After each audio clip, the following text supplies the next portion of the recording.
My name's Bradley DeGroat.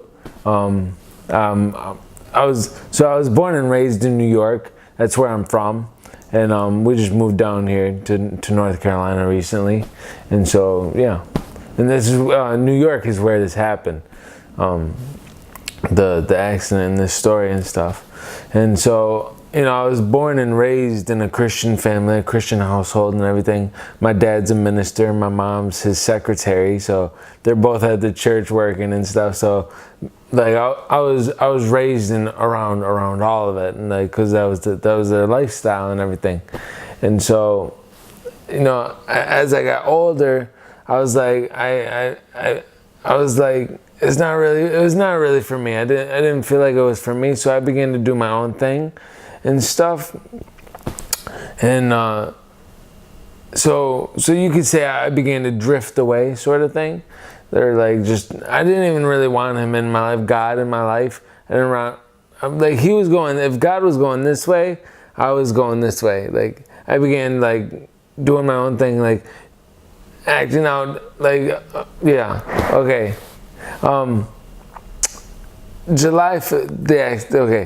July 5th of 2009, July 5th of 2009, July 5th of 2009, I'm helping my best friend. We're helping his stepdad take down somebody's pool, and we forgot a tool back at the house, so we went and got it, or we said we'd go and get it. So me and Adam, we hopped in the car, we went and got the tool. And on our way back, it was only like a I don't know, short distance, like a 5-minute drive. It was like A and B, it was like short distance. So on our way back to the pool, we got to a stop sign, and there's 2 lanes were going this way, 2 lanes were going this way. We had to make a left-handed turn, and as we're making this left-handed turn, we're hit on the driver's side door by an SUV. We're in a small, thinner car. It's an Intrepid. It's a thinner car. So we're hit. We were hit on the driver's side door. He was going over 85 miles an hour, and he hit us so hard. We got pushed into oncoming traffic, so we were hit again.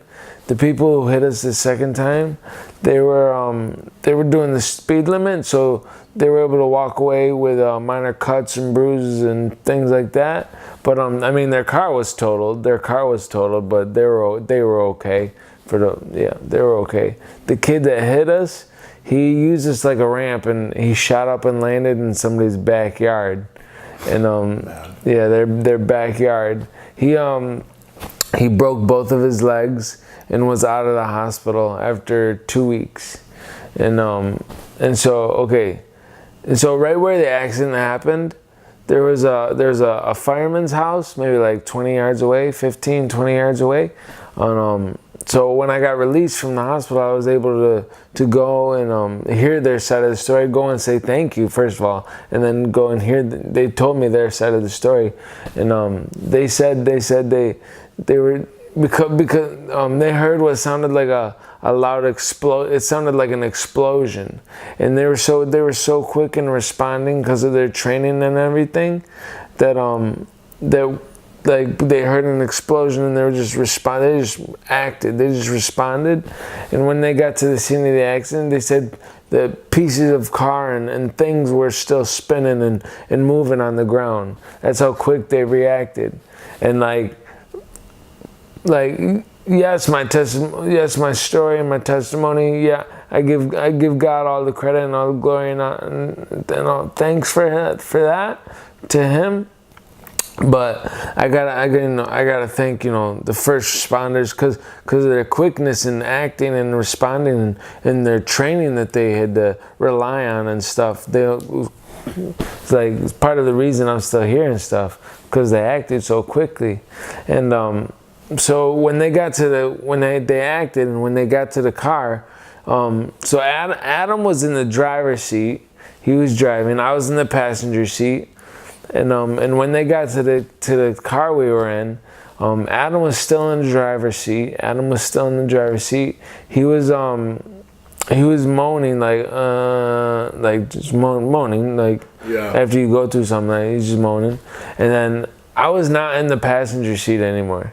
I'm now in the back seat. Oh man. I'm now in the back seat, but when they looked at me and everything, when they got to me, I'm not moving, I'm not breathing, I'm not doing anything. They thought I was dead because I wasn't doing nothing. No, not responding. I wasn't doing anything.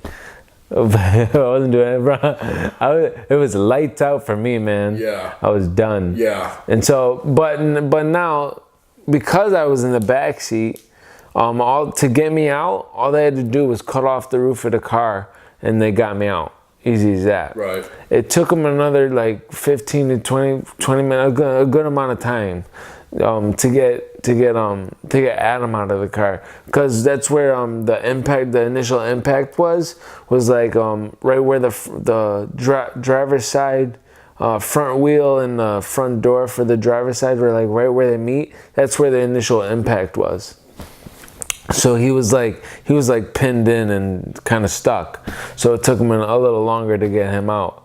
But once we were out, we were both rushed to the main hospitals in New York, Strong Hospital. Mm-hmm. We were both rushed there. And upon arrival at the hospital, we were both pronounced brain dead on arrival. So we were, oh man, it was bad. So we arrive at the hospital. You know, they immediately take us into that back room, the ER or whatever you want to call it, and they so like they don't even, my parents, they don't even let anybody come and see us. Once my parents arrive at the hospital and everything, they don't even let them come and see me or anything, because they're like, my parents were in the waiting room and everything, and finally they're like, listen, we've been waiting here patiently. We want to see our son. And my dad's a minister, obviously. He's like, listen, we've abided by your rules and we've waited patiently for this amount of time, you know, but I want to see my son now. I want to see my son. And he's like, I know how to cause a scene. Do you want me? He's like, I'll cause a scene. He's like, do I need to cause a scene? He's like, come on, do I need to do this right now? And I mean, he wasn't like that, but in my mind he was. and so they're like, no, okay, fine. And so, but they were just like, you need to understand. They're like, sir, you need to understand. The son that you knew and loved, you're never going to get him back. It's like, they're like, the accident, it's really bad. The son you knew and loved, that you raised, you're never going to get him back. And so, and so, they said to my parents, in non-technical terms, like in non-technical terms, your son's brain is mush, fully liquefied. It's like my brain was full of like if you drilled a hole in the side of my head and I could still live, just for whatever, talk's sake or whatever, and I tipped my head sideways, I could fill like a can with applesauce or something. Like, there's no mass in there. They related the injury to shaking baby syndrome, diffuse axonal injury to the brain. They related to shaking baby syndrome, where it's not just one part of the brain that got destroyed. It was the whole brain. It was pervasive, the whole thing. Everything just ripped apart, and it just melted, shredded. It's like liquid. And so the doctors at first wanted my parents to just pull the plug, because they're like, they had no hope for me. Doctors were saying it would have been better. They said that, dude, they actually said this to my parents. It would have been better if your son would have died in the car accident, because the way he's going to be for the rest of his life, it'd be better if he was dead. They said that to my parents, bro. Oh my gosh. Imagine hearing that about your child. The grace of God on my parents at that time, like, holy cow, like to hear that, and not break down and like destroy the hospital, like I would be livid. I'd be like, what are you telling me? But it's crazy. And so these are the things that my doctors would, the doctors would say, his brain's mush, it's fully, they would like pull his plug. And after I stabilized a little bit and everything, they're like, okay, he'll live. Because at first they had no hope that I would live. They were trying to get my parents to pull the plug. But then when I stabilized and regulated and everything, then they're like, okay, he'll live. But he's going to remain in this state. He's going to remain in a vegetative state for the rest of his life. We need to find a nursing home for you to ship his body to. We need, do you remember who Terry Schiavo was? Name sounds familiar, but I don't recall. She was a lady down in Florida. There was a huge court case over her. The husband wanted to pull her plug. And the parents were like, no, she's there. She's still in there. She's coming out. And so they went to court. And the courts decided with the husband. And they pulled her feeding tube and she starved to death. And so the doctors were like, in a year or two from now, you'll be faced with the same medical decision on pulling this tube or not. And dude, when I heard this, I was like, that righteous anger that we are proud. When you're proud, you're just like, yeah. My dad was like, listen. He's like, I'll take we're people of faith. We won't do that. I'll take my son home before that happens. Like, no, it's not an option. It's not. I was like, yeah. I was like, that's right. I was like, yeah, get him. and so the doctors would keep coming to my parents and everything, and they would be like trying to get my parents to find a nursing home or somewhere to ship my body to take up space or whatever, because they wanted their space in the hospital. And but my parents kept putting it off. I'm gonna come back to that story. I'm gonna jump this arm. Yeah. Okay. It was broken, right? In the crash. Broken in the crash. I got the, oh dude, oh my gosh. Oh, I got the x-rays, bro. I should have brought down the x-rays. We can bring them down. All right. We'll get them later. We'll see you later. Cool. So the bones are like this, right? They broke and they're like this. One's going this way, one's going this way. Yeah. And so the doctors aren't going to do surgery or anything, because he's not coming out of a coma. They're like, he's not coming out. Like, we're trying to get you to pull his plug. We're not going to waste money on surgery and everything. Like, we're not doing it. It's pointless. And so, but my parents are like, he plays the bass on our worship team at church. He's like, he needs that arm. And so, side note, I only played the bass at the church because I like music. Like, at the time. At the time, I wasn't walking with the Lord at the time of the accident and anything. I only played bass on the worship team because I like music. And as soon as worship was over, I'd be like, yo, I gotta go. I gotta work. And but okay, back to the story. And so they weren't gonna do surgery, right?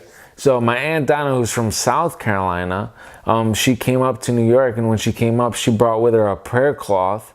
I don't know if you know what a prayer cloth is, but a prayer cloth is just a cloth a bunch of people, pray over and stuff. And basically, the anointing goes into the cloth, or the power of God, or however you want to say it. And God told her to put it on my arm, and He was going to heal it. And at first she argued with God and was like, no, God, we know better. Like, let's put it on his head. That's where the problem is, his brain. Let's put it there. That's where the problem is. And he was like, no, trust me, put it on his arm. I got this. And so she put it on my arm. Her and my older sister, they had a time of prayer or whatever, And 11 days later, yo, do bones move on their own? Let me ask you, do bones move on their own? Like, do bones move on their own? No, No, they do not. And so 11 days later, no manipulation, nothing from the doctors. 11 days later, another x-ray was taken. The bones lined up perfectly. Like what? Yo, okay, so my parents took my parents took this as like one of the first two signs. Well, yeah, first two signs that God, he was in this and he had this under control, that he wasn't gonna leave me in this state of a coma and stuff. He was gonna bring me out. Cause like, why would God heal my arm if he was just gonna leave me in a coma? It didn't make sense. Right. Didn't make sense. That's a good point. And so I was in a coma for 2.5 months. 2.5 months. The first month I was in the deep coma, where, you know, you see people like in movies and stuff, they're just laying in a bed, they look like they're dead. That was me for the first month. I was just out cold, laying in a bed. First month. Then the next month and a half, I began to wake up, you know, slowly. My eyes would open. Like I couldn't. My first form of communication was looking at yes and no cards. Like they would have to ask me questions, and they'd have to follow my eyes closely. Like, is he staring at the yes card or is he staring at the no card? Like what? Yes or no? So they would have to formulate questions in the form of. Do you remember this? No. Okay. So I have no recollection of anything. The 2.5 months. Like, for the 2.5, but I woke up as soon as so for the first month, deep coma. The second month and a half was a lighter stage of coma. I don't remember any of the lighter stage of a coma. Well, so I don't remember the coma, obviously, and then right. I don't, like, the deeper coma, and then I don't remember the so second 2.5 months. I'm out. That's gone from the memory bank. That's never gonna cut. I mean, that's something supernatural. Yeah, exactly. Yeah. Okay. Like, there's pictures. I have pictures of me doing machines, doing therapy during that second month and a half. And there's pictures of me doing machines and things, and I've never seen that machine the day before in my life. Like, I have no idea how it works or anything. I'm like, that's not even me. Like, who is that? An imposter. But there's a picture of me doing it. Like, what? I'm like, what in the world? Wow. And like, yeah. So 2.5 months. I had to relearn how to walk, talk, breathe. Like, everything. My dad's like, he says, I never thought I would have to raise my son twice. And like, yeah, it was pretty, like, how is the viewers, is this, how, I gotta keep this PG or PG-13? No, we can get a little, you know, in there if we have to. Yeah. Okay. So there was a real moment, people. Like, it was in the bathroom. And so because I had to relearn how to control myself and everything, they had me wearing diapers. Yeah. So I was a 20-year-old wearing diapers, and I messed myself, and so my dad took me into the bathroom, and he's helping. He's helping clean me up, man. Yeah. And like, this experience was so humbling, and like, I was like, oh my gosh. And so I'm like, I look at him, I'm like, how'd you get this job? And he looked at me and he's like, Bradley, he's like, I'm your father. He's like, I'm doing this because I love you. Like, I'm your father. You're my son. And I was just like, oh man, heart crush. Like, cause you relate it and you think of, well, like what father does for us. He takes us and he cleans us. He cleans our hearts. He cleanses us. Yeah. And we're like, oh man, it was like so like real. So like in that moment, I was like, oh my gosh, drop the hammer. And like, so yeah. So I had to relearn how to walk, talk, breathe, everything. Yeah. So after the 2.5 months, you regain consciousness, you could say, or you're awake again. Yeah. Oh man, okay. So let's take it from there. Yeah. So my eyes, I wake up, right? This is the day I woke up. The 2.5 months, the day I wake up. Boom. I wake up and I'm like, whoa. Where am? Because I'm laying in a bed and I have no recollection of what's happened the past month and a half. Right. Like I was doing things, yes, but like I wasn't aware of it. Like my consciousness, like who I am, my personality, I was not awake yet. And so I wake up, I'm like, whoa, where am I? And what's the first thing you have to do when you wake up? Pee. Exactly. So exactly. So I wake up, I'm like, oh yo, I gotta drain the radiator. I'm like, what's up, man? so I see where the bathroom is. I'm like, okay, mission 1 accomplished. Mission 2, getting there. Okay, so on the side of the bed. So wait, you're in the room alone? Yeah. Oh yeah. So There's nobody in there. I'm in the in the room alone. All right. So you just woke up. Yeah. I just woke up. I'm like, I have no recollection, no clue to what's going on. Yeah. I mean, did it occur to you that you were in a hospital, or dude, the thought never even came to mind. Yeah, the first thing that happened when I woke up and I'm like, whoa, where am I? Okay. Then I'm like, yeah, I gotta. Yeah, you gotta take. I gotta handle some business. And so, I found out that somebody was always. I was never alone. Right. Somebody, like, there was 2 in my room, and in the room I was in, there was 2 beds. There was the bed and then the bed I was in. Mm-hmm. So somebody in my family, or a close friend of the family that I would have known or would have recognized, was always in the room. Somebody was always with me, because my parents were expecting and were praying and believing that I was gonna wake up, that I was gonna come out of this coma. So they're like, when he wakes up, someone needs to be there, someone who knows, or otherwise he'll freak out and like go crazy. And so somebody was always there. But this day, I woke up, nobody was there. Like, I mean, somebody was there, but at that time, he told it was my dad. My dad was supposed to be in the room, and he told the nurses, because my room was right next to the nurses' station. So he told the nurses, keep an eye on my son. I'm gonna go take a shower, because he slept over, and so he's like he went to go take a shower. So he went and took a shower. He was taking a shower, and the nurses obviously weren't watching me, because who watches a kid in a coma? He's not gonna go anywhere. He's not gonna do nothing. He's in a coma. He's just lying in bed. They weren't expecting me to wake up. Yeah. So, but I woke up, and so I wake up. I'm like, whoa, where am I? Then I'm like, yeah, gotta use the restroom. And then so I see where the restroom is. On the side of the bed, there's these railings to keep the patient from rolling out of bed, right? Onto the floor. And I'm like, it's my first day, so I'm like, how the heck do you put these down? I'm like, well, I'm trapped in my own bed. I'm like, I'm gonna wet the bed. I'm like, what's going on?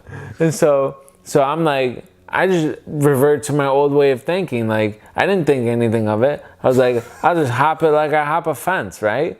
So I hop it more like I just roll over it, because, dude, I have no muscle mass. Right. Like, I've been lying in a bed for 2.5 months. Like, man, I got nothing, dude. My arms were like jello. I got nothing. So as soon as my feet hit the ground, I couldn't even stand. Like, the rest of my body hit the ground. It was like a slinky. My feet hit the ground, and then the rest of the slinky came down with it. I was done. And as soon as my body weight left that bed, a loud alarm went off. Like, dude, I thought somebody was robbing a bank. I was like, oh my gosh, I didn't do it.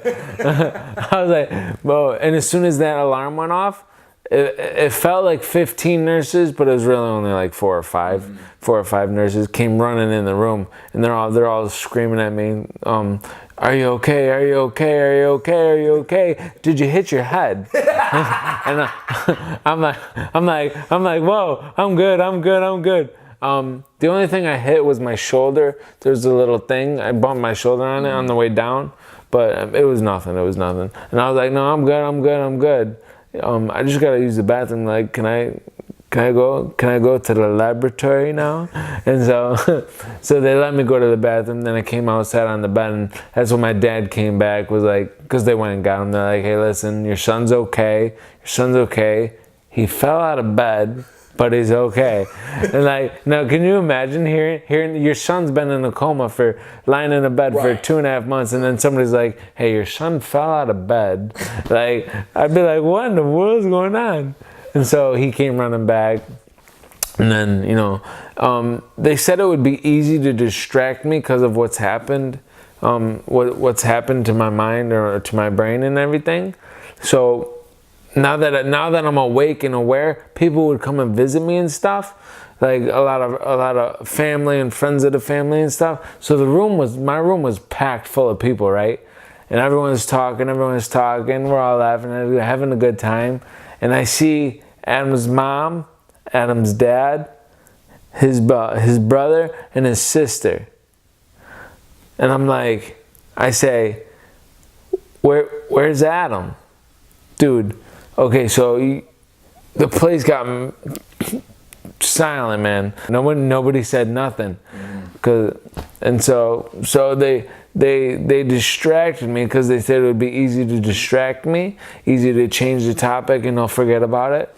So they distracted me. They changed the topic. We started talking, laughing again. And they all left for the night. And when everyone left, it was just me and my father in the room. I turned to my father. I'm like, Adam's dead, isn't he? He was like, oh my gosh, like, how am I gonna get out of this one? Like, so he's like, yeah. He's like, yes. And so I found out I was in a car accident. This is what's going on. You're in a hospital doing rehab. Then yeah, he died the next day. So he died the 6th, because the accident was on the 5th, 5th of July 5th, and he died on the 6th, the next day. So Adam's parents, they listened to the doctors, and they pulled Adam's feeding tube, and he starved to death, and he died the next day, July 6th. So, yeah, it's pretty rough. Wow. Yeah. It just makes you think, if your parents didn't have the faith to, move forward. Yeah. We wouldn't be here today having this interview. Yeah. Well, I'll go and speak places. I'll talk to different teenagers, different youth groups or whatever. I'll go and share, and I'll challenge them. I'll be like, hey, you don't know, because I didn't know I was gonna get in an accident. We didn't know anything about it, and we just thought we were going to help his stepdad take down this pool, right? So, and then all of a sudden we're in an accident. So you don't know which seat you're gonna be in. Like, you could be in Adam's seat, and you could pass away the next day. You don't know what seat you'll be in. Your life is but a vapor. Life's like a vapor, here today and gone tomorrow. Like, it's not guaranteed. You're not guaranteed anything. I went into a coma, serving the devil, living for myself, wanting nothing to do with God. Like, God was going this way, I was going that way. I was sick of it. I didn't want nothing to do with him. So, yeah. So that's how I went into a coma. And when I came out, like, even before I came out, you remember I told you about that later stage of a coma where I was doing things, but like I wasn't really doing it. Like, I have no recollection of it. Like, even during that point in time, I was signaling for my Bible to be open and to be read. I was signaling for, take me into this room. I want to pray for this person, and stuff like that. Like it was crazy. Like, so I don't know where that was coming from, but once I came out of the coma, man, my life was changed. Like, I didn't want anything to do with my former life, my old way of living.